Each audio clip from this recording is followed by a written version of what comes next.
officially live, the Talk to People podcast in the upstairs studio with one of my favorite people in the world, Mr. Trent Howard. Wow. How are you, my friend? I'm doing really well, man. That's kind of you to say. I'm excited.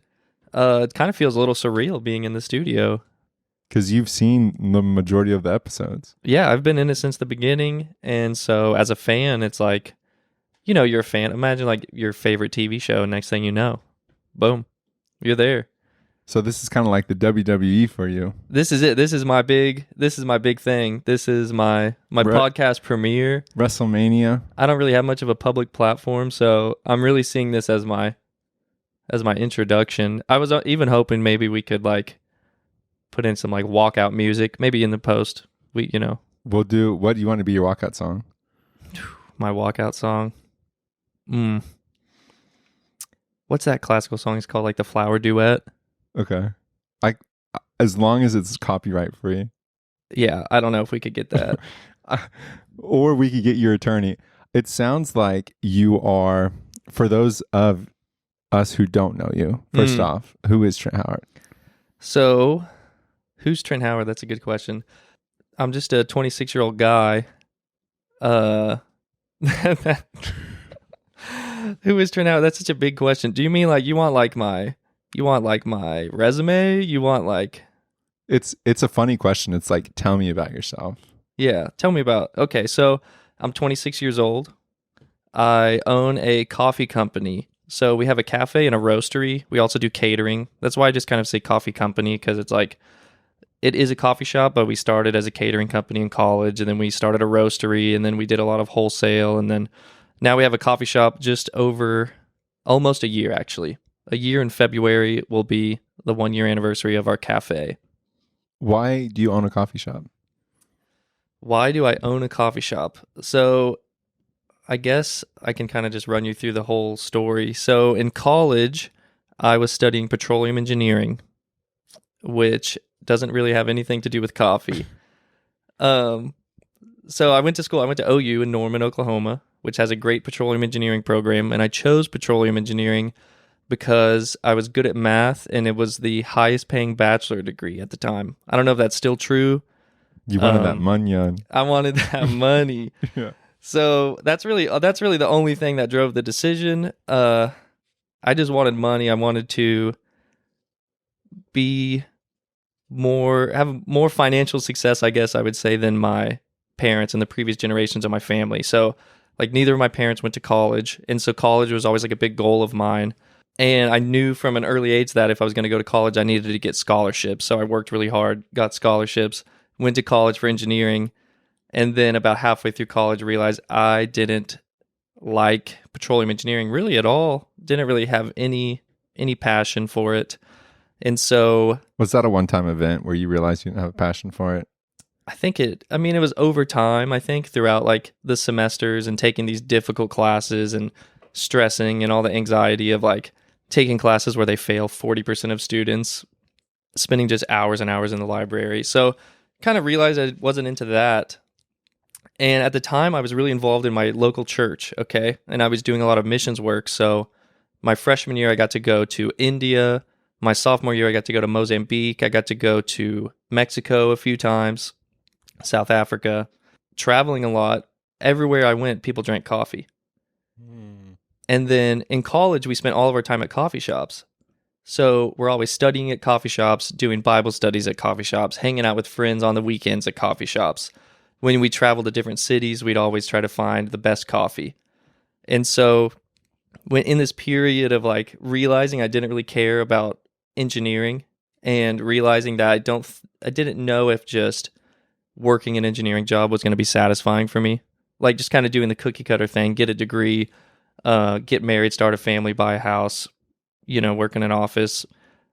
I think I just realized like that was kind of the goal that I was going for. I'd created in my head that was going to be what would make me happy. And then I was realizing that I didn't really care that much about that. And so we started, me and a few friends were both we were all three in a similar, I said both and then all three. There were three of us. We were in a similar place in life where none of us were passionate about our majors. we were all really involved in church and in community, and we wanted to find something to do together. And coffee just kind of presented itself as an option where we were like, man, we spend all of our time at coffee shops.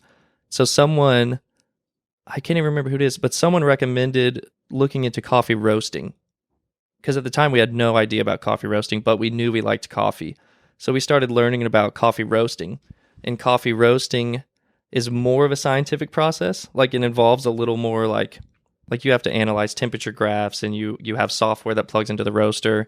And me and my partner Carson, who was studying computer science, we loved that aspect of it.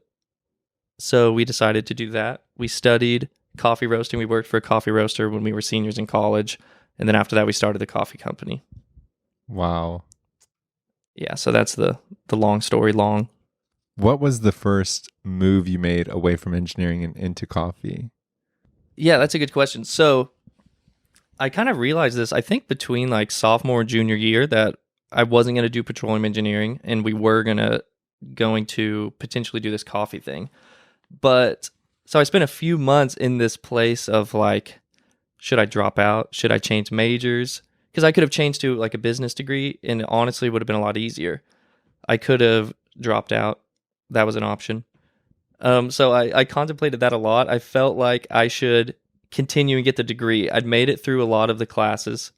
At this point, I had a decent amount of scholarship money, so the financial burden of going to a large university didn't really exist. It was kind of like a backup plan. I was like, you know what, I'll just keep the degree. But we did start learning about coffee. So when I was a senior, I worked for a coffee roastery in Oklahoma City, almost as like an intern. So I would do school all week, but on Mondays, I would go to Oklahoma City, which was only like 25 minutes away, and I would roast coffee with a coffee roaster there. So we were learning everything even while we were finishing the degree. Wow, were you being paid for that? No. Dang, free. And you were a deli clerk.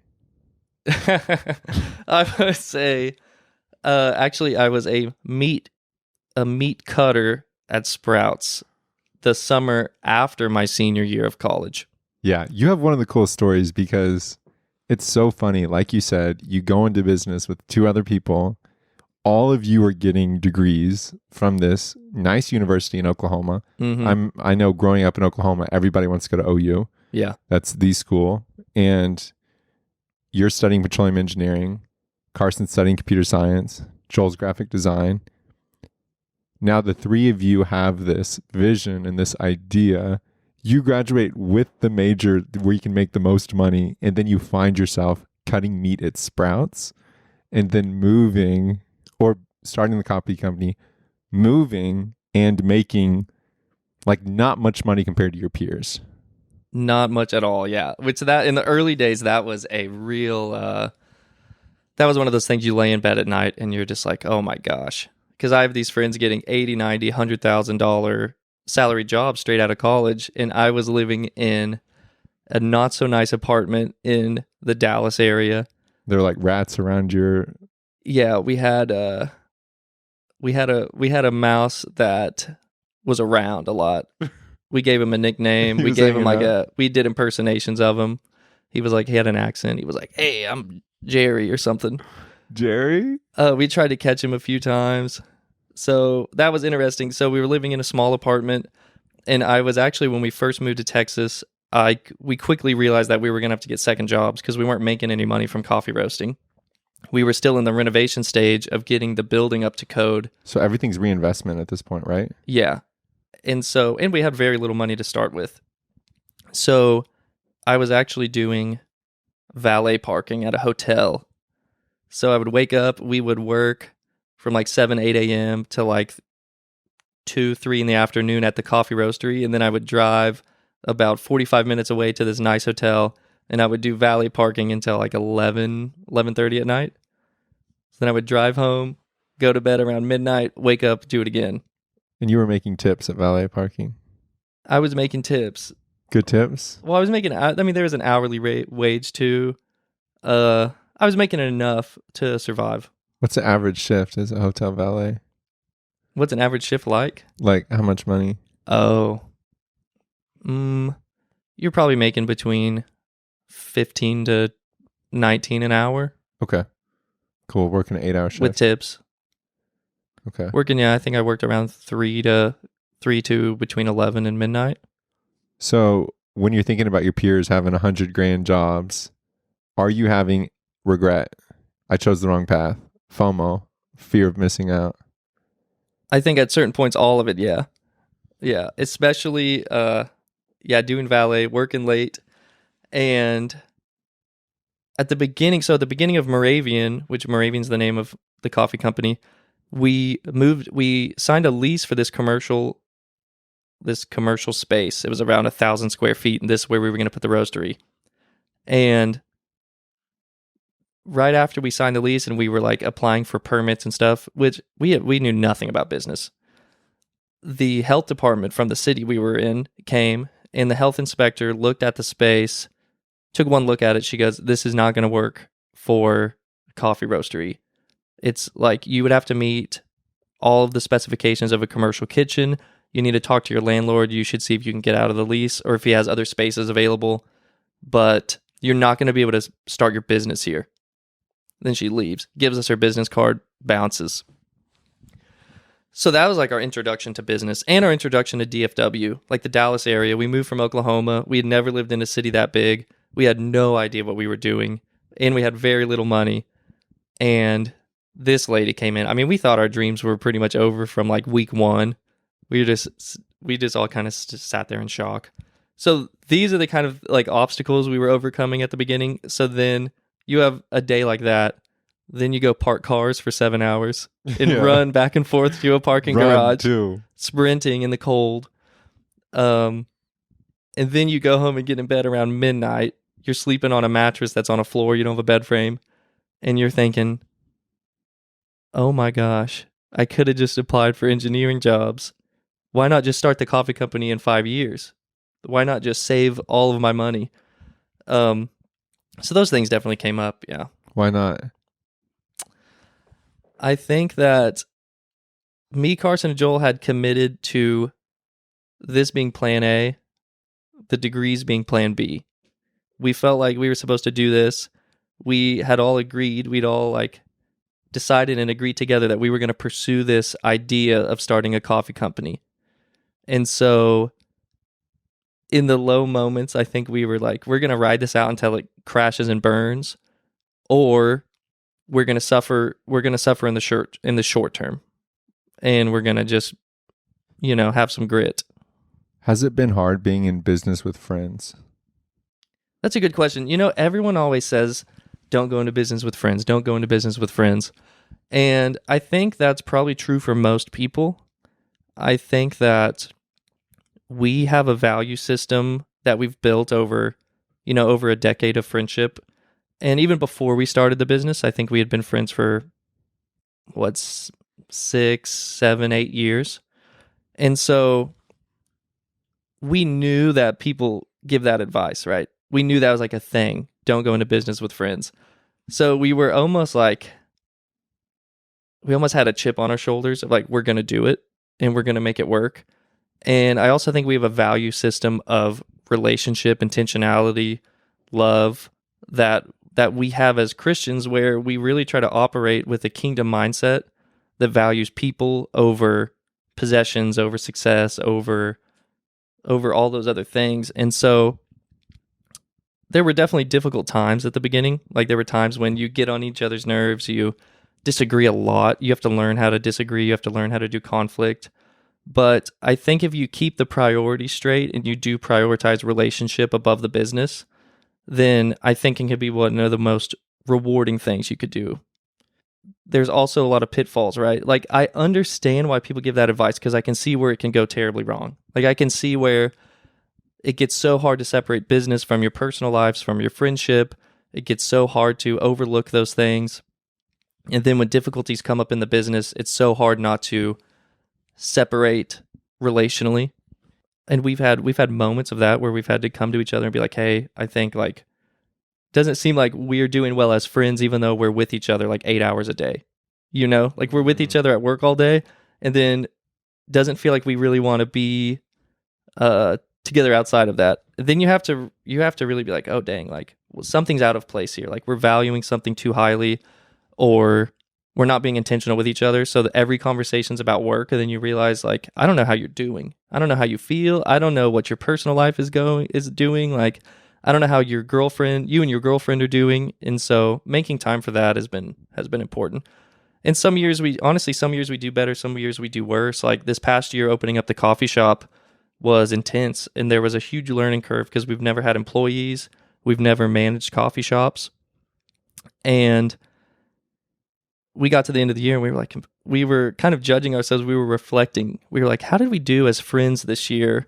And did we do a good job at prioritizing friendship? And we all kind of agreed it was like, we could do better. Yeah. You know, we've seen each other a lot, and we're always have each other's backs in work. And we see each other in group settings because we have like a community. We all go to the same church. So we'll see each other at events. We'll see each other at all these things, parties, weddings. Like Joel and Carson both got married this year. We had bachelor parties. We had weddings. We had all of these things. And then at the end of the year, we were like, I don't know if we prioritize friendship. Wow. But I feel like we do a good job at being honest with ourselves about that and course correcting periodically. That's so intriguing to me, because you're right. You can spend so much time with people, especially when there's a lot of overlapping. It stacks. Mm-hmm. Business, church, group outings, similar friends. Yet still asking that question, well, what's the quality of our friendship? Like, that's a really mature conversation to be having. Mm-hmm. I also think it's different depending on people, like what they need to feel connected. So something I've found, like, I'm a quality time person, which means if I'm not spending time in either really small groups or one-on-one with someone, then it does not take long before I'm like, I don't feel anything about this person. You know, like, I don't feel close to this person at all. I don't like see this person and I'm like, oh man, this is my person. Like, this is my guy. Like, if I'm only seeing someone in a group, I'm just like, yeah, they're a part of the group, you know? But if I have time like this where I'm sitting down, I'm having conversations, I'm like able to be intentional with them and learn about their lives, then I feel connected, you know? Yeah. One thing I always, this sounds funny, but I always sort of envied what you all had, because it was the three of you. But then in addition to that, you all are all so relationally inclined that no matter where you were, you had a community. Yeah. And part of that was because, I mean, the majority of it is because you deserve it, because you're putting energy there. Mm-hmm. And where we put resources via our energy is where we'll reap rewards, right? So you had that community, but I remember like visiting you all and being like, dang, you know, and seeing that and always loving that for you guys. Mm-hmm. And at the same time being like, I want that. Yeah. Yeah. Yeah. Because there's a lot of people who don't have that. But I think it does take work. I think that, I think we're just super lucky and super blessed to have like a group of friends that has chosen to stay together. But I think like people ask about it all the time, because when we moved to Texas, 7 of us moved all at the same time. And people ask about that because I think there's a lot of people, especially young adults, that desire that and they don't have it. It's more of a choice than people realize, because like the reason we stuck together is because we chose to stick together, right? And it's very countercultural, because typically as a young adult, you go to college or not, but you will typically move to where the opportunities are, the careers are. You'll go to a college town, you'll get a degree, you'll get hired in a different city, and then you'll go to that city. And so all of your choices are being dictated by kind of like what you feel like you want to pursue on a career level or on a personal level. Rarely is anyone else involved in that decision, except maybe if you're in a relationship. Like no one, I guess sometimes people will follow friends to universities. Rarely are people graduating with degrees and following friends to jobs or to cities. University, it's like almost non-existent, right? So the idea of 7 of us moving to Dallas and only 3 of us being business partners, I feel like a lot of people don't understand that. But we had decided as a friend group that whatever the next phase in life was, we wanted to do it together, and we wanted to build a community, and we wanted to continue to grow as friends, which is wild. And part of that has to do, so my partner Joel, his brother Jared, and Bree also moved with us. So it's like those three are like siblings. So that's a little easier to understand. And then our friend Jeremiah as well. They all had degrees, and they were like, well, we're going to have to look for jobs no matter what, but why not do it in the same city as you guys? If you guys are establishing this coffee company, which is most likely going to be, it's going to be like established in a physical location, and you guys are going to be there, you know, for a decent amount of time, then we can find jobs there. Like DFW is huge. There's plenty of opportunities. So like if you're going to have to apply for jobs and find jobs, they were like, we're just going to do it where you guys are going, and then we can do it together. And we're thankful because like starting a company from the ground up with no money and no resources and no experience, I honestly don't, I think if it was just us three, I don't think we would have lasted too long. I think having a support system of friends and community around us gave us the confidence to keep going when it was tough. I love that so much. It's such a good testament of the inverse of what happens so often. People get a $15,000, $20,000 pay raise and they move. Mm-hmm. Everything that they had going, awesome community. They had a primary care physician. They knew what pharmacy they were going to. They had restaurants that were their favorites. But then they take the $20K pay bump. They pack their stuff up. They get, the company's like, hey, we'll even pay for your moving. Mm-hmm. What? Yeah. So they move all their stuff. They move into this new city. They have that $20K, but everything else that they had, they told themselves, I'm going to find a new community. I'm going to find friends. So for me, whenever I move away from Broken Arrow, you were one of my favorite people. So it's like, okay, Trent Howard. Well, here's what Trent Howard's like. So whenever I move, say to UCO, to Edmond, I'm like, okay, I need to find people like this because I was really good friends with this person back home. And we do this, we get the $20K pay bump, we move, and then we try and recreate our community, but we can't because there's only one of you, right? Mm-hmm. And we can find similar attributes, but it's such a good testament what you guys have going that you can choose your life moves on other things rather than career and money. And more often than not, if you choose relationships, it's going to be more rewarding because you do have a little card in your pocket, which is petroleum engineering degree from a nice university. Mm-hmm. Yet the reason you haven't cashed it in is the value of that is actually less than the value of the community you have. Exactly. Yeah. And exactly. All of the benefits and rewards you get from that community. So I think most people or some people don't understand that because they haven't tasted that. Mm-hmm. They haven't experienced it. But like taste and see, and then you'll be hungry. So a lot of people have experienced being broke, not having money, and they've also seen how rich people can do certain things. So then they'll crave that. Yet if you experience that social fulfillment, it's like, man, I'm going to do this. Yeah, exactly. And I think that's something that, and so I can speak like as a Christian, I think that I have the value for community. And I think that this is something that maybe the church doesn't emphasize quite enough. So like for us, we would always tell people, there was this quote one of our favorite pastors would say, which is, when you find your tribe, you can find your destiny. And it's this idea of like, as Christians, so many people, especially young adults, are searching for what their calling is. Like, what's my purpose? What's my calling? But we tend to view it as such an individualistic thing. Like, what am I called to do? I'm called to be an influencer. I'm called to be a pastor. I'm called to be a business owner, an author, an artist, a worship leader. And so everyone's trying to figure out what they're called to.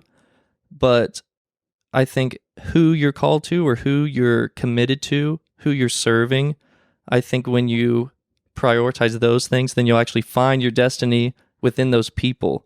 So we always say, like, when you find your people, you'll find your destiny. Because the chances of like your calling not being connected to people It's like, what are you doing? You're doing just stuff by yourself your whole life? That doesn't make any sense. And so that's something that we're passionate about. Like, even when it comes to biblical teachings about the church being the body, then you can't cut off the finger and then that finger be super successful.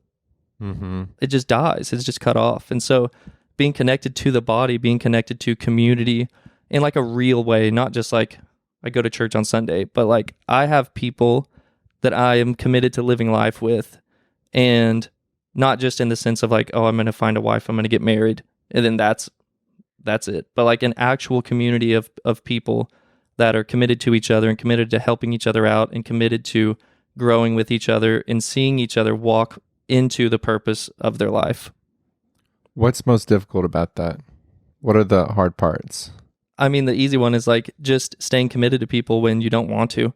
Like when it gets hard, when there's conflict, when there's disagreements, because you're gonna go through phases where it's like you may not feel connected to them, you may not feel a lot of love towards them, you may disagree with them, you may not even enjoy being around them all the time, but choosing that connection. It's like when you have conflict, typically when there's a disagreement, and one, you don't really want to you don't want to broach that subject because it's gets into tricky territory, right? Like most people don't love conflict.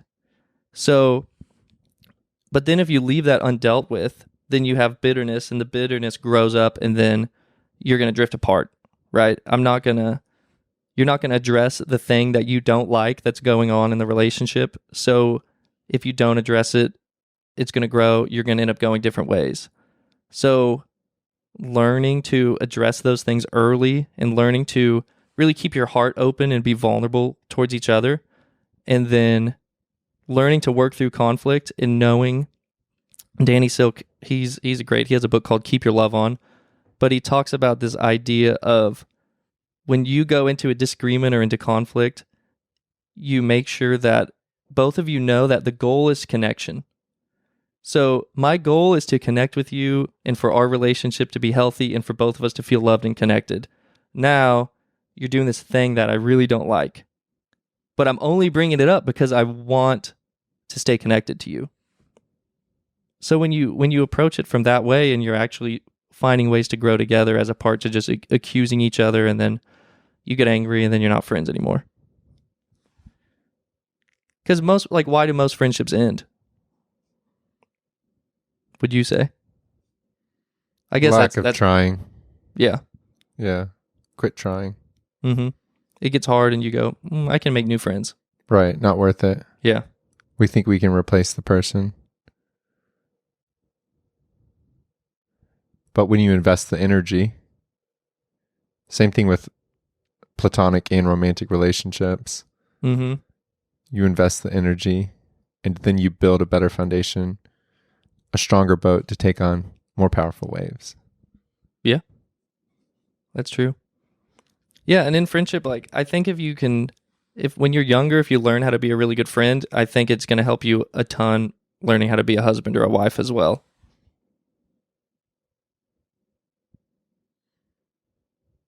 Do you remember the first time we met? I wrestled you down and pinned you down. I was hoping we would talk about this actually. When I was flying here, I was like, man, this is really what people want to hear. People want to hear the origin stories, right? Yeah. So we were at a pool party, if I'm not mistaken. Right? We were at a pool party, and I didn't know many of the people there. I knew a few people. They had invited me, and I had maybe seen you around, but we had never really met. And I was going up the stairs of this house, and I got to the top of the stairs, and as I got to the top of the stairs, I got tackled. Just blindsided, tackled, sweep the legs, double leg takedown. I'm on the ground, and it turns into a wrestling match. And do you remember what I said? You said, sucks for you because my best friend's a wrestler. I said, my best friend's a wrestler, as if that was going to help you, give me the edge or intimidate you. And then we wrestled for probably a good 5 minutes. I believe it was a stalemate. I think that's generous. I think you won. You think so? Mm-hmm. I think you said my best friend's a wrestler, and then you prevailed. I think I remember. I mean, you were the aggressor, and I think I was able to Right. squash it. So by you pacifying the ambush, that was impressive. Yeah. Yeah, that was valiant. And isn't it funny that so I was 15 years old. You would have been, what, 17? Isn't it funny that birthed a deep and meaningful friendship that has lasted over a decade? That is funny. And that's how teenage boys interact. Yeah. There's so much there. I'm glad that I tackled you. And I'm glad I got tackled. Isn't that wild? Right. I'm glad I got ambushed on the stairwell. I remember doing that, wrestling. That was a fun pool party. I also was in that area where I kind of knew some people, kind of didn't know people. Mm-hmm. But then we hung out in high school, then colleges. We went to different colleges, then moved. So we haven't lived in the same area for a long time. And I remember at the beginning of this week, you said, this is going to be the first time where you are in my world. Yeah. In like a decade. The first time, which is wild to think, because it's been a decade of friendship, and we really would only see each other when you would visit where I lived, or when we would see each other in our hometown over holidays. Because when I met you, it was the summer before your freshman year of college. And I was a junior in high school, so I met you that summer, and then you moved away 2 months later, and then we just stayed connected through mutual friends. So like winter break, we would all hang out at our friend's house for like every other day. And then you were friends with me, but you were also friends with my roommates in college. So you would come visit us in college every once in a while. Yeah. And then summers, I guess we lived in Tulsa once or twice. We got to hang out. We got to hammock. Yeah, not together. Not in the same hammock, by the way. Different ones. We would ride longboards or penny boards. We would hammock. That was a pretty big thing in Tulsa. I feel like people hammocked. That was fun. That was one of my most fun summers because I had good people. Mm-hmm. But actually, I'm sugarcoating it. Actually, it wasn't the best summer because I think I was going through stuff too. Yeah. But that was nice. It was a good summer. Yeah, I think back on that summer fondly. I think, because that was 2017. That was like the last time in my life I probably had that little amount of responsibility. Like, that was one of those college summers where you're just hanging out. I didn't work during the week, and I had so much free time to just kick it, kind of be a kid almost, you know? First time I ever watched La La Land was with you. I remember that ending. Top 3 movie, right? Yeah. It's a top 3 movie for me. It's one of my favorite movies of all time. But one of your superpowers is relationships. And it bleeds through what you're doing now. It bleeds through what you were doing then. What's your explanation for that? Why is your superpower relationships? Why is my superpower relationships? Or one of your superpowers. I think you have a few. That's a good question. Well, I think that I've always said, I don't even know exactly where it comes from, but I've always said, do you ever think about the idea of like your funeral? Like what are people going to say at your funeral? Yeah. When people would ask me that question, I would always say, I'd want people to say he was a good friend. And I don't know where that came from. Does that make sense? Like I've always enjoyed friendship. I've always enjoyed building community. I've always enjoyed like being intentional with people. But I really don't know where that came from. I mean, from pretty young, like I don't know if it was high school or college. I just remember being like, that's what I want to be known for. So you could say that was God. I don't know. God did? Yeah. I mean, I think like it's another one of those things you just choose for it to be a value and then you prioritize it. And I think that's something you do really well as well. I mean, you have to give yourself credit. You're very intentional You reach out to people, you connect with people, you make sure to put the effort in on your side of the relationship. And I think if you do that, then that's what it takes. What would you say my superpowers are? What are your superpowers? Yeah, you can only pick 3. Oh my gosh. You can only do 3 to 5. Okay, I'd say your 5 to superpowers 10. are... I'm just kidding. You don't have to list them all because that'd take too long. Yeah, Yeah. I get that. I think one of your superpowers, I think you're extremely intentional as a friend as well. I would say that I think one of your superpowers is your ability to thrive in awkwardness. Mm. And I think that's one of the things that actually makes you such a good communicator is that you don't feel awkward when other people feel awkward. Do you have any examples of that? Do you recall any situations? Oh, gosh. Because there's some. Oh, I'm trying to think. I mean, I feel like it's like, I don't know. You all would often talk about bits. Yeah. How they'd be like, Chris just trying out a bit. Or, Mm-hmm. And it was funny because I would get accused of trying out a bit when I wasn't. Really? So one thing we would always talk about as a bit is sometimes when you would talk on the phone, you naturally have a very slow cadence. Right. And you think through what you say very thoughtfully. And because of that, sometimes you'd be telling stories on the phone and it would this isn't going to come off as a My compliment. superpower. Let's hear it. Yeah. It would sometimes feel as if your goal was to see how long you could keep the other person on the line. Right. Like while talking, like while telling us a story as slowly as possible. And we thought at one point, I remember talking to Carson and thinking, I think this is a big bit where he's seeing how long he can keep you on the hook before you make an excuse that the phone call's over. Because it wasn't always like that, but there was a period of time where you'd call to catch up. Hey man, how's it going? Then you'd be looking at the phone and you're like, you'd be putting on 2 times. it's been 1 hour and 27 minutes. 2 times, 3 times speed. And this was before we were listening to podcasts, so we couldn't speed it up. That was kind of like your podcast back then of the week. Like Chris It was is you. calling. It's almost like you workshopping the podcast was calling us. So you got all of those aspects out early. Yeah. That's a good superpower. Yeah. Being intentional. Being intentional is a big superpower. Yeah. Oh, I think it's one of the biggest superpowers. Historically, I felt there have been moments where I'm too intentional. Mm-hmm. And I remember that in the romantic setting, I would be like, I've always heard that phrase in church. I always heard guard her heart. Oh, yeah.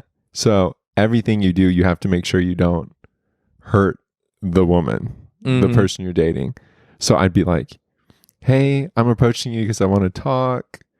I think I would be talking like, hey, I'd love to go on a coffee, not romantic, just as a friend. And then everything would be like that. Like, hey, how are you doing? Just checking in, da-da-da-da.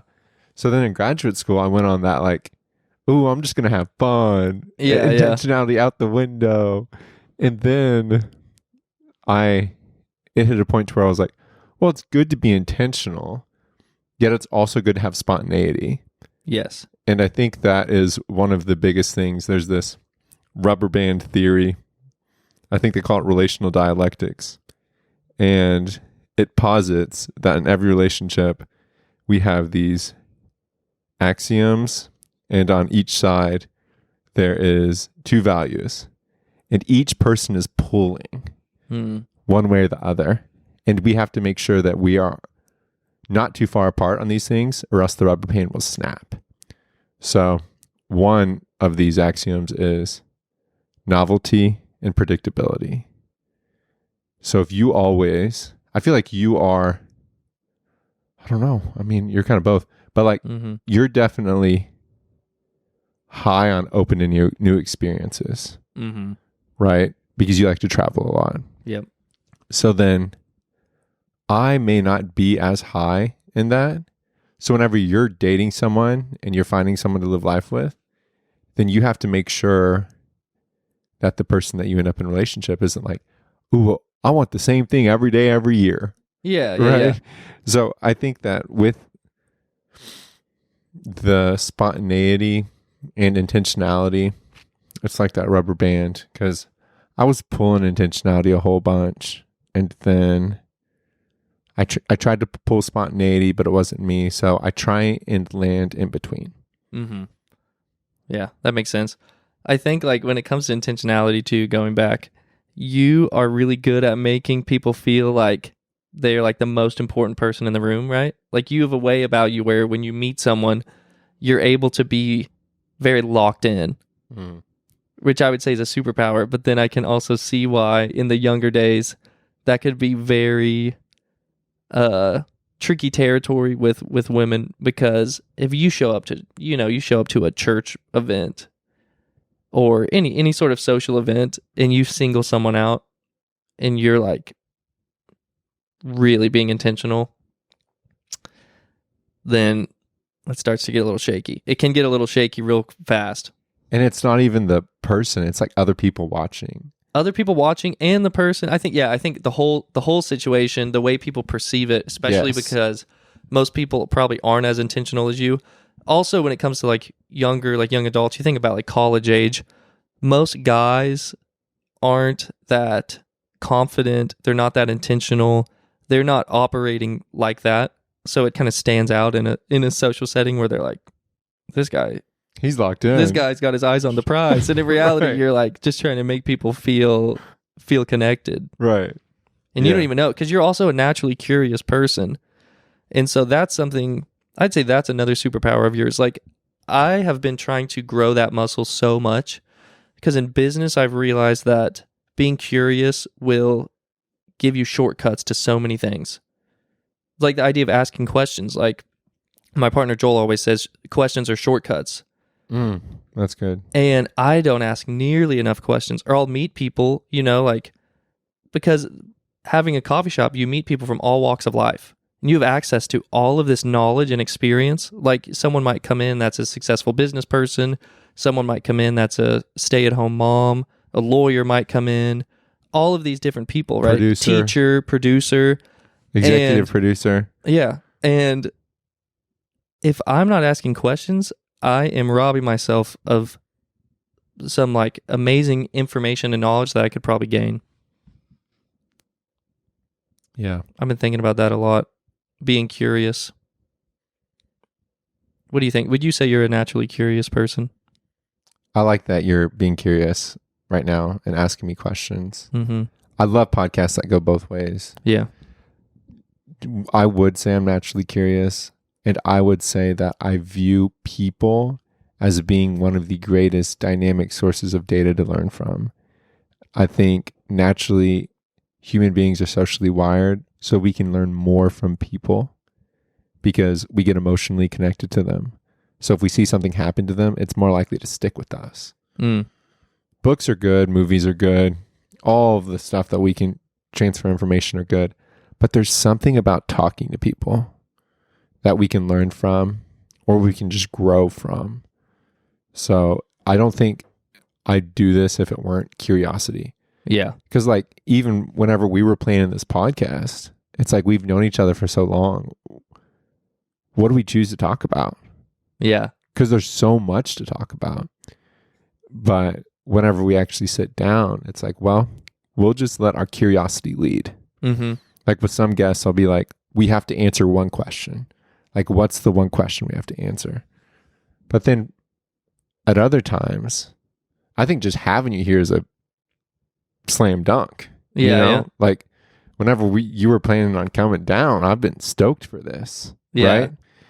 And just the fact that now I get to have a podcast that says Trent Howard on it, and it's going to have your face, and I get to listen to it. Like that's a major dub. So whenever I'm actually here, then it's like, well, hey, what are we curious about? Like, what conversation do we want to have? And any good podcast is going to be curiosity. And that's one of my biggest tips I always give anybody is if anybody's like, how do I become a better communicator? Communication training. 80% of it's like therapy. 80% of it's being like, hey, what's inside of you? Because oftentimes the best communicators believe what they say. So if you don't know what you believe, that's an issue.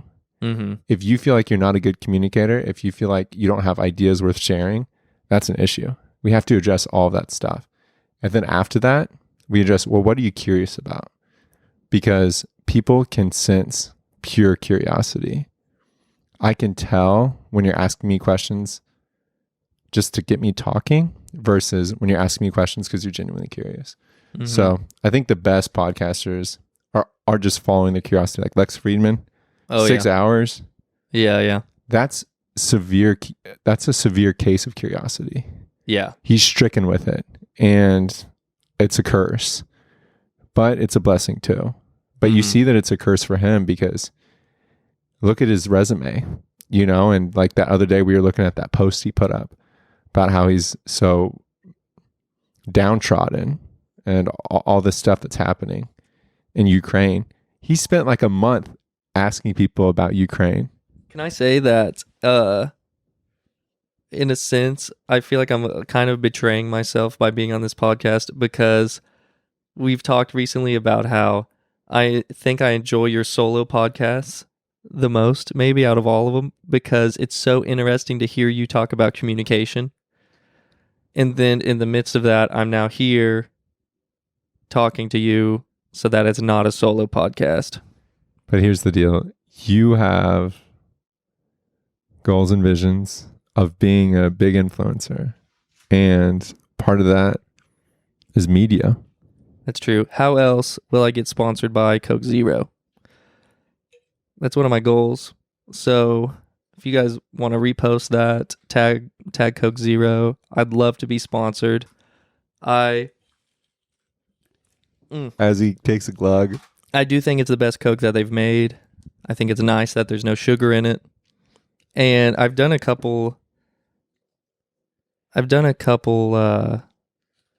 schemes to get sponsored. One weekend at the lake, I tried to drink a dozen in one weekend and vlog about it on Instagram. And I never got a response from them. How many did you get down? I think I only made it through 9. That's why you didn't get a response. Do you think they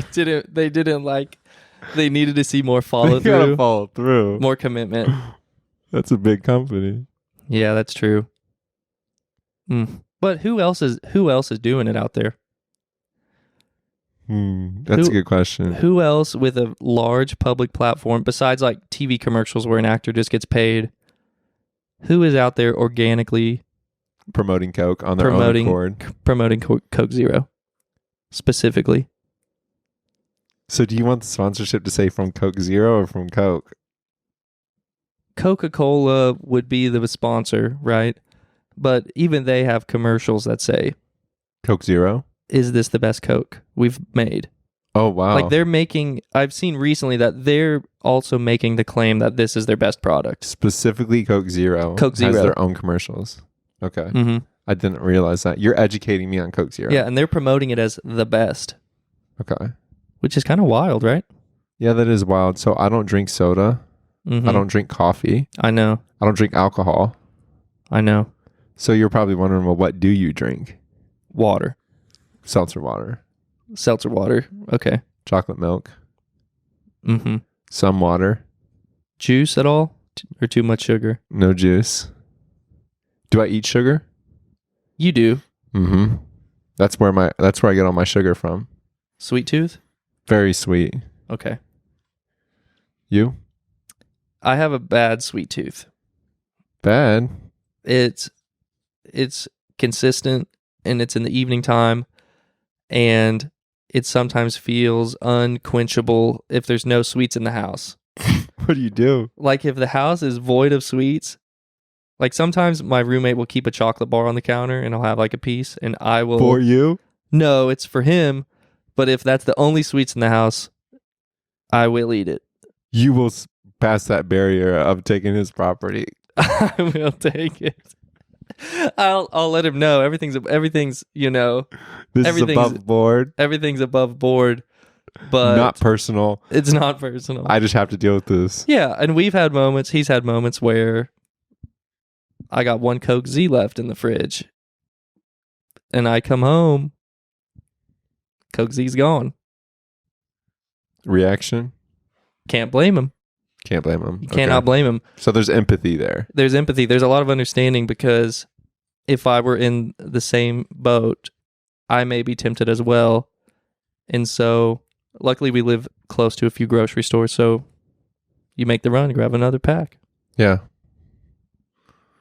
Who's your favorite podcaster? Other than me, of course. Oh, gosh. Favorite podcaster other than you? I only listen to a few. Here's the thing. Lex Friedman, Jordan Peterson, they're like big dogs, right? They're getting the big names. I enjoy that. But I listen to Craig Groeschel's leadership podcast. I think it's phenomenal. What does he say? Logan, by the way, was giving you the thumbs up with Craig Groeschel. Okay. Yeah. He's great. So he has a few like catchphrases, but one of the things he says at the end of a lot is everyone wins when a leader gets better. So good. And I love that. The same way I love your phrase, right? Which one? Which is Life is better when you talk to people. life is better when you talk to people. Isn't that so good? I think it's a great phrase. I think it's as true as it gets. What do you think about your line? What would your line be? What would my line be? I mean, we have been talking a lot about community. I have a high value for community. One of the reasons we started the coffee company is to cultivate community. I think you could say, but then I feel if I say life is better with community, I feel like I'm just kind of stealing your format. It is, though. I do think life is better with community. What's the point of doing anything alone? Well, you can go faster. You don't have to worry about others. It's cheaper. Sometimes. When you are alone. See, here's the question, right? Okay. It's like, why wouldn't people be in community? Because a lot of them aren't. That's true. It takes energy. Yeah. It takes resources. People get burnt. People get betrayed. That's a big one. Trust is a big one. They deal with pain and shame and hurt. You're right. I think that is true. I think a lot of people don't have community because, one, they've experienced bad community. They've experienced pain. They've experienced hurt. And they've calculated the risk and it doesn't seem great, right? But what people often aren't doing is playing out the alternative all the way. They're not calculating the alternative to the same degree that they calculate having community. Does that make sense? Yeah. Because when you calculate the alternative, it's like loneliness. And if there's anything we've seen in like our generation and in kind of the current climate of the world, it's that loneliness is way more harmful than the potential for someone to, not reciprocate. Yeah. Would you agree? Yeah. Yeah. Can I ask you a couple Lex Friedman-like questions? Yeah, I love that. What's been the most painful moment of your life? Whew. Oh my gosh.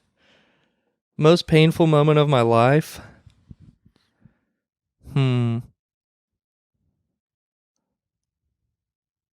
That's a tough one.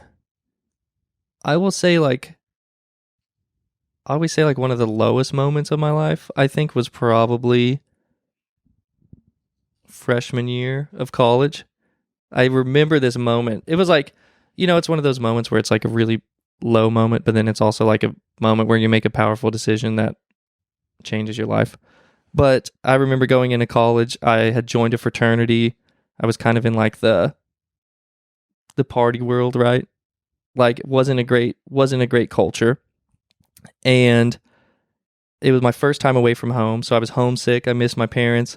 I was in this world that I didn't really feel like I belonged in, right? But then I was making not great choices. And then at the same time, I was kind of involved in church, but it was all kind of like a facade because I was kind of living like, both sides where it's like, oh yeah, just kind of doing whatever, kind of people pleasing. And I remember I hit this moment where I felt like I just moved to this new town and I felt like no one actually knew me, but I was just kind of putting on a show, putting on a facade. And I was in this fraternity with people that it was just a bad culture. I knew it was bad, right? There was a lot of drugs, alcohol, sexual promiscuity, anything, it's like the normal like freshman in college party life.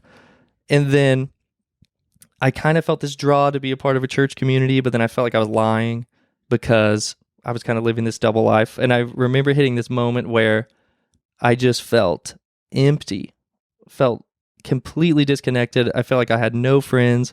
I felt lonely. I felt like a liar. It was like, just complete like dissonance, like internal dissonance of just like not kind of knowing who you were, I guess, kind of a crisis. And I remember having that specifically in my dorm room one night at like the middle of the night and just crying, just being like, this sucks. Like you go to college, you have all these expectations. Oh, it's going to be great. And then it was like a month in, it was what I felt like was rock bottom.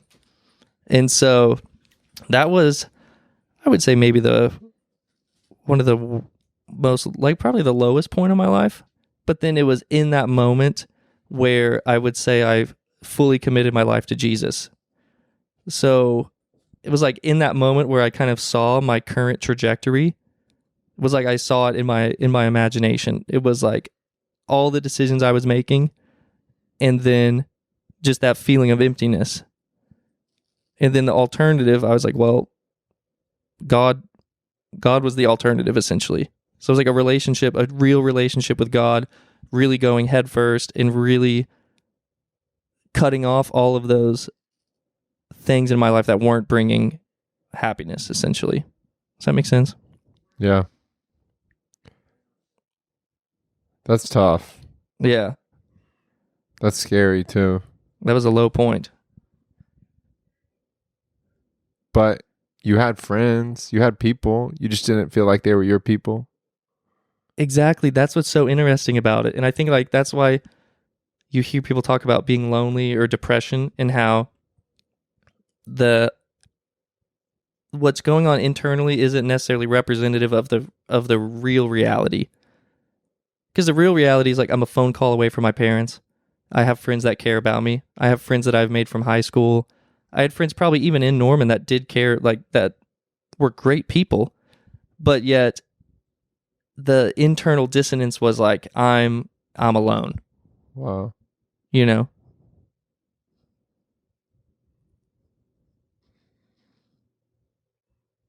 And it was interesting, like it's kind of like I had my life planned out, right? I was going to go to the university. I was going to join a fraternity. I was going to get an engineering degree. I was going to meet girls. I was going to make a lot of money. And so I was in the process of doing those things I'd planned for myself, but then the outcome was feeling empty. And so I think it was me realizing that a lot of the things I had prioritized, like financial success, being like accepted and liked by people, it's like I was doing all these things that weren't actually fulfilling. And then I luckily realized it then instead of, 20 years later. So I'm thankful for that. I would attribute that to God.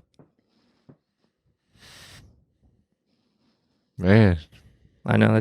Is that good? Is that a good answer? You killed it. Is that deep enough?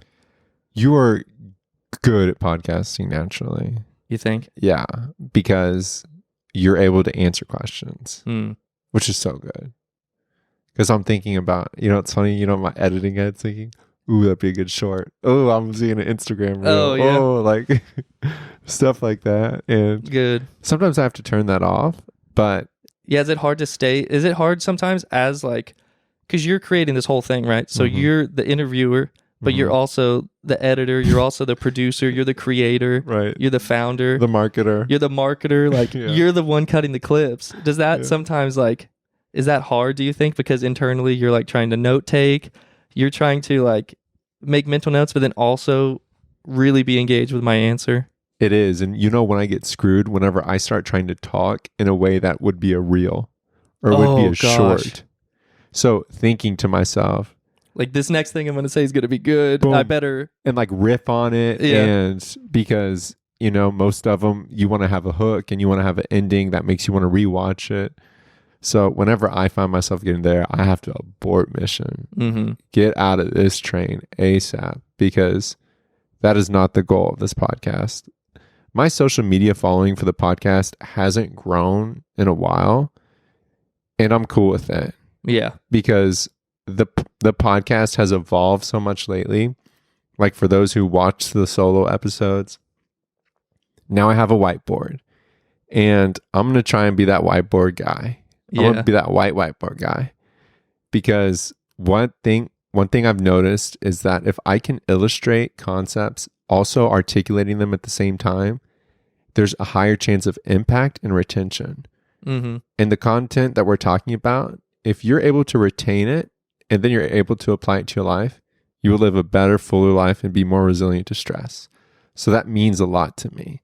So the fact that it hasn't grown on Instagram, or the reels aren't hitting, or my Facebook only has so many followers, I'm cool with it, because I know internally it's grown a lot. And a little gremlin of that same philosophy is, ooh, I need to get good shorts. Ooh, I need to get good reels. It's like, man, I need to focus on you. Mm-hmm. Because from the jump, it was always a collection of conversations to where I was showcasing what it looked like to connect with people in person. True.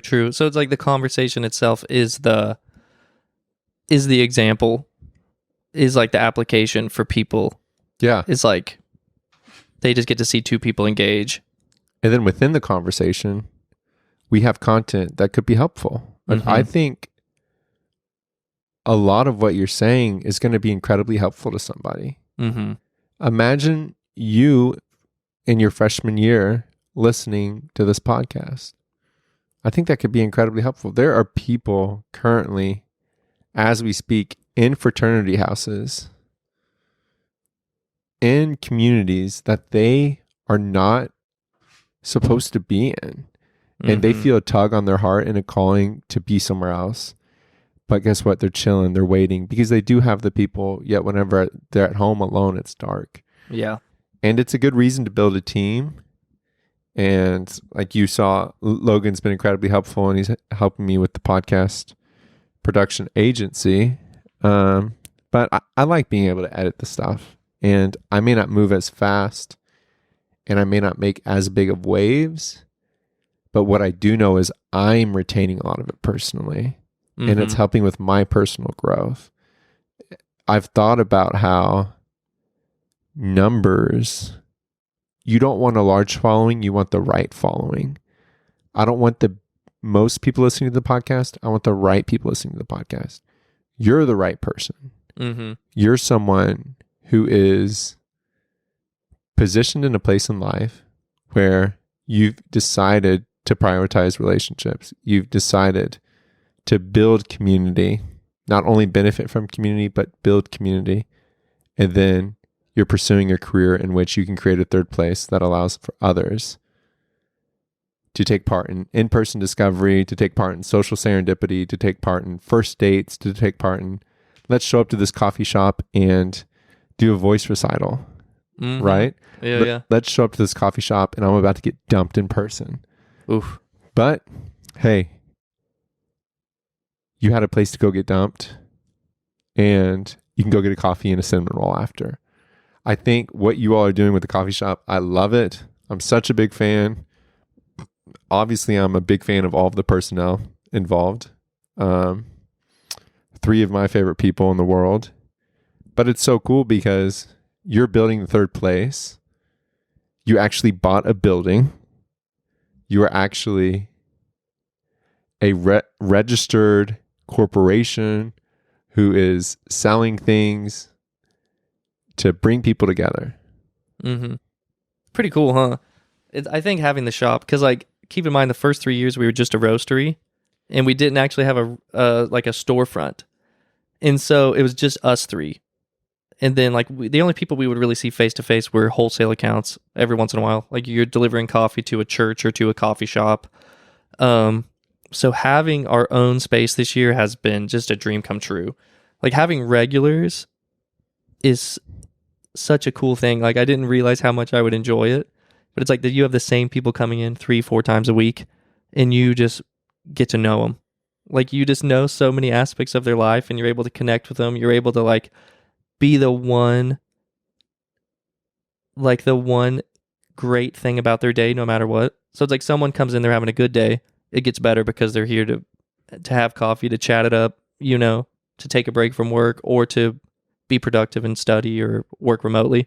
Or you have people that have really hard days. They come through the drive-thru and they're like, this is my treat. You know, I worked all day. I got kids to take care of at home. It's been tough. It's been stressful. All of these things. But then they get to come through, they get to see a smile. We get to give them something they enjoy. So it's been really fun. It's been rewarding. And then being able to do events, like having an event space. So whether it's worship nights or like voice recitals, concerts, small groups, it's been really cool. It's such a hack. You're using a couple hacks that I think so many people can learn from. The first being what we talked about, which is you have prioritized relationships, and in the opportunity of picking your future, where you're going to move, where you're going to live, what you're going to do, you factored in people. Mm-hmm. And that was really the primary decision-making factor for you. The other thing that's a hack is you are a part of a business that gathers people. Mm-hmm. And because of that, you get exposed to so many people, but it's also such a good source of social connection for you. Yeah, exactly. Yeah. Exactly. We always say, and going back to the beginning of like, why did we do coffee in the first place? One of the main reasons for me is, like I said, I got to travel a lot in college. And then I would say, I also traveled a lot just as a kid. My parents loved traveling, so they really instilled that value in me. But between me and the other two, my two partners, Joel and Carson, we've probably been to like between 30 and 40 countries, which is amazing. Everywhere you go in the world, people sit down and they either drink tea or they drink coffee, and they have conversations like this. And that to me was like the biggest selling point on a coffee shop, where I was like, man, this same thing crosses pretty much every culture, right? Like no matter where you go in the world, I would say that coffee and tea are like the most social drink besides alcohol. So if you enjoy conversation, if you enjoy relationships, what better way to do it than a coffee shop? And it's a major benefit too, because with coffee and tea, oftentimes you don't have to worry about not remembering what you talked about. Yeah, exactly. With alcohol. It's definitely a different vessel for socialization, right? Yeah. It's typically going to be a little more real. And it is wild because Annie, she lived for a summer in Dublin, mm-hmm. and she told me about the Irish pub. Yeah. And how it is the social cornerstone for their general society, is going and getting a pint of Guinness, sitting down and eating fish and chips while talking. Mm-hmm. But it's different in the US. Yeah. We don't have that vibe. Yet I do think coffee shops are so good. And I think that there needs to be more of them, mm-hmm. more competition for you. But the ocean's big. Yeah. And I think that actually not more competition for you, because you get to provide the beans to them as a roastery. See, and that is one of the benefits of being a roastery, is we love to help new coffee shops open. You heard it here. We love to help new coffee shops open. We offer free training. We offer consulting, whether it's on equipment or build out. You offer high quality beans. We offer high quality specialty coffee. Ethiopian, Colombian, jackpot. You name it. We got great blends, great single origins. We have a phenomenal roaster, and we ship fresh weekly. And you're thinking, you all are scientifically minded. Mm-hmm. You have several degrees amongst the three of you. Yep. And it's not just shooting from the hip. you've done your research, Exactly. and you know what it takes to make a good cup of coffee. Yeah. And in addition to that, you know what it takes to create a good experience for a coffee shop. Exactly. And we value relationship. We value like partnerships. We value actually helping companies, whether it's a restaurant, a coffee shop, a church. We really love to see people improve their coffee programs so that what they're offering to their clients and to their customers is just a better all-around experience. Like we've helped churches start coffee shops. We've helped, small business owners. We've helped bakeries transition from just a bakery to a bakery and a coffee shop. We've helped restaurants improve their coffee programs. We love it. You've done a lot. It's enjoyable, man. I mean, it's a great job. There's nothing like waking up and having a nice cup of coffee. You wouldn't know. You don't drink it. Do you call it Joe? No. How do you feel I about don't people who call it Joe? I don't mind. Here's the thing. There's so many like rules, like people like love like in specialty coffee to kind of be the expert, right? And we want it to be approachable.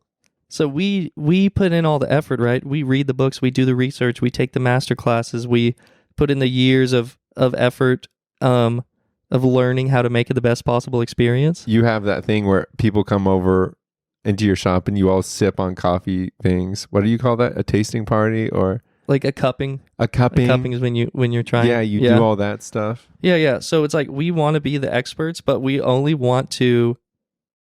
We try not to overwhelm people, or we definitely try not to like talk down to people. So it's like someone asks for a hot cup of Joe, it's like, great. Like we want it to be approachable, because what's the point of like having all that knowledge if you use it to just like hold it over people's heads or make them feel small? Like the goal is to introduce people to the specialty coffee world and really be a bridge. Yeah, you're like, we're going for connection. Yeah, exactly. And we love that. Like our favorite thing is when regulars start coming and it's like they've never experienced coffee like that. And they're just curious, like you said. They just ask questions. And then all of a sudden they realize that we're like engineering minded and we've been roasting, for over 5 years. And we have all this. We love talking about varietals and the process and everything from the farm to the cup. But then oftentimes we don't show it, and we're pretty like unpretentious. So people are like, oh, what do you like? I'm like, I've been drinking like butterbeer, which is like one of our, some like seasonal drink we had on the menu. And they're like, oh, you don't only drink black coffee all the time? It's like, I mostly drink black coffee. But you also do a little butterbeer. But I'll put a little sugar in there too. Like, right. I'm trying to get sponsored by Coke Zero. You know what I mean? Aspartame. You got to make room for some aspartame in your life. Yeah, exactly. Look it up, especially when you drink 12 in a weekend. I know what aspartame is. That stuff, man. What, 12 in a weekend? Aspartame be taking people out. I didn't hit all 12 though. I know, that's why you didn't get the sponsorship. You think I'm good? At what cost? Because you could get a Coke Zero sponsorship. What if I told you you could get a Coke Zero sponsorship, but you can only wear shorts for 3 years? I hate wearing pants. You can only wear pants for 3 years. I could do it. Oh, I could wow. do it. Sign up this man. I could do it. Because you got those Lululemons on. Dude, these pants are my favorite. Yeah. Yeah. Would you rather be sponsored by Lululemon or Coke Z? Oh, gosh. I'm trying to think about the money that I've spent on both. And I think over a lifetime, I would probably spend more money on Coke Zero. You would spend more on Coke Z. So a lifetime supply of Coke Zero, I think, would actually be more beneficial to me. You heard it here. You heard it here first. Well, what else we got? Man, I'm trying to think. I'm wondering if there's any way to give people more insight into you as a person, because I've known you longer than any other guest on here. Right, you have. You got the keys, bro. Oh, man. Question is, how do you use them? That's always the question. When you start rolling, it's the hardest part. It is. Think of all of the millions of places we could take this conversation. And then you have to choose. Mm-hmm. Just like whenever I'm asking you questions, I'll ask a question and be like, oh, that wasn't a good question. But That's how it is with conversation too, you know? And that's what debilitates a lot of people from actually going into them. That's fair. Yeah. I remember in back in the day when we were first getting to know each other, you had a limit on your screen time. Mm-hmm. And you were probably the first person. This was way before people talked about that. Mm. At least I'd never heard people talking about like you limiting your screen time. And I remember you would give yourself like a certain amount of time on YouTube, and you would watch basketball highlights. I remember we'd be like at our friend's house, and you'd be like, I'm gonna get my screen time in. That was good for me, wasn't it? I'd watch basketball highlights with you. I remember that laying on the floor in the hallway on the laptop. Yep. I remember you said here's something I remembered. You had a quote way back in the day, and you said, "I never turned down an opportunity to be on a microphone." Oh, that aged well. And here we are. But I just remember that because you were always so passionate about communicating and growing as a communicator, and obviously you went to school for it. And I used to be deathly afraid of it. Like, I remember taking a communication class in college where we had to give like 20-minute presentations in front of a big lecture hall. And I had a laser pointer to point at the slides because it was like an engineering presentation. Great. And slide number 2, the first slide with the graph on it, I clicked the laser pointer. My hand was shaking so much from nerves. The laser was flying up and down the screen. And so I immediately clicked the laser off and just pointed with my finger. And I go, if you'll look at the second bar from the left. But I remember you said this thing where you were like, I will never turn down an opportunity to be on a microphone because I know I need to get better, and I know I'll only get better through repetition. Oh. And that's something I remember taking that to heart and being like, dang, I need to be better about that. Like, you're at church, you're anywhere, like someone asks you to go on stage and do something. It's so easy for your default reaction to be, you should let someone else do it. And I remember thinking, no, I'm just gonna be like Chris Miller. I'm just gonna do it. It's paid off. You're good now. It's helped. Mm-hmm. Was that you with the Chamber of Commerce video where they hit you with that question? Oh, what was the question? I think Carson answered it. Carson or Joel? It wasn't. I don't think it was me. What are you going to do for our community? Oh yeah, this video completely unexpected. For those who are listening or watching. Oh gosh, they got inducted into an event. I don't want to throw too much shade, but the question that was asked was just like, what? And it's moments like that where people ask questions on large scales, and it's like, bruh, that upset me. I remember messaging you all. Yeah. It's like, what in the world? What an awful use of influence. And no warning, like they didn't let us know they were going to ask those questions. Yeah. And so the question, I remember we were all just stunned because like you're opening a new business, you want to have good publicity, you want like, you want to be seen in a good light. And then it was like, dude, someone blindsides you with the question, and then it's like a live stream. Right. That was whack. Sometimes, I mean, you can be as comfortable as you want on a microphone, but sometimes a question will always blindside you. Yeah. And I think being sincere that you're blindsided sometimes is the best move. Oh, for sure. Yeah, because trying to play it off sometimes it turns out really bad. But that question was just a weird one, and I think that whole operation was pretty shoddy. Mm-hmm. Mm-hmm. Mm-hmm. But hey, I love the initiative and the idea of what they had going on. But they need to. I'm reading this book called Art of Gathering right now, mm-hmm.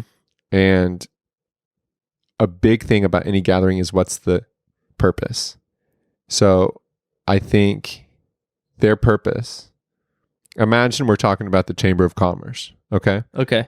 So the Chamber of Commerce, if a new business is grand opening, the purpose should be, or could be, not should. We won't should on anybody right now. That's up to them. The purpose could be to introduce the new business owners to the community. So asking a whole bunch of questions.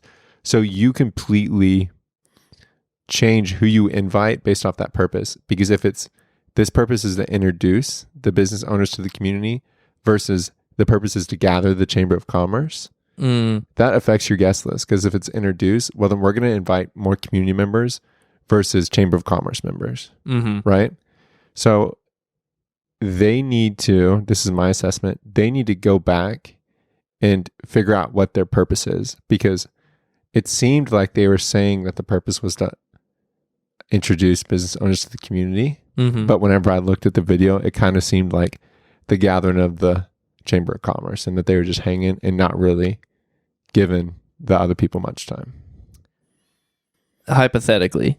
Yeah, I'm just kidding.